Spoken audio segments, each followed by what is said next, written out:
আসসালামু আলাইকুম বন্ধুরা। আজকে সকাল থেকে কালকে রাত থেকে প্রচুর বৃষ্টি হচ্ছে। আল্লাহ এমনভাবে বৃষ্টি দিচ্ছে, এমন রহমত ঢেলে দিচ্ছে আমাদেরকে, একদম বন্যার পানিতে এখানে ভাসিয়ে নিয়ে যাচ্ছে গা।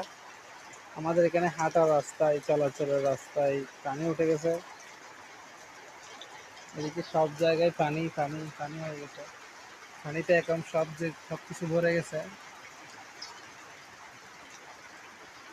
বিল পুকুর সব পানিতে একদম পরিপূর্ণ হয়ে গেছে, টইটুম্বর করছে পানিতে। এদিকে আজকে 1 মাস হয়ে গেল। 1 মাস হয়েছে আমাদের পাখির বাসাটা দিছি, এখনো একটা পাখি আসে নাই। এই জন্য আসে নাই জানি না, না পাখিরা দেখতেছে না এটা বাসা। পাখিদের জন্য একটা বাসা করে দিছিলাম, কিন্তু পাখি আসে নাই। পুকুরটা পুকুরটা শুক্রবার দিন পুকুরটা একদম সেচ করে পানি সব ফেলে দিছে, এখন পুকুরটা পুরাই গেছে, সব পানিতে ভরে গেছে। এখানে সবগুলা পানি, এই যে কলমি শাক উঠছে, এগুলোর জন্য দেখা যাচ্ছে না, সবগুলা পানি এখানে পানিতে ভরে গেছে একদম। সব খালি পানি আর পানি, সারাদিন খালি বৃষ্টি পড়তেছে আর পড়তেছে।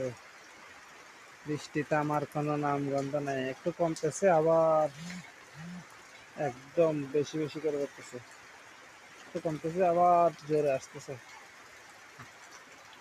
বৃষ্টির জন্য সবার অবস্থা খারাপ, কেউ ঘরে বাইরে যেতে পারতেছে না, ঘর থেকে বাইরে হইতে পারতেছে না, অনেক অবস্থা খারাপ।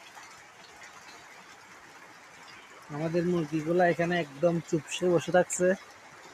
এই যে 6টা মুরগির ছানা আর মুরগির মা, এগুলা সবগুলো মুরগি পাখনার নিচে নিয়ে বসে থাকছে মাটা, ছানাগুলোকে ঠান্ডা লাগতেছে। চারদিকে বৃষ্টি আর বৃষ্টি হচ্ছে, শুধু বৃষ্টি আর বৃষ্টি।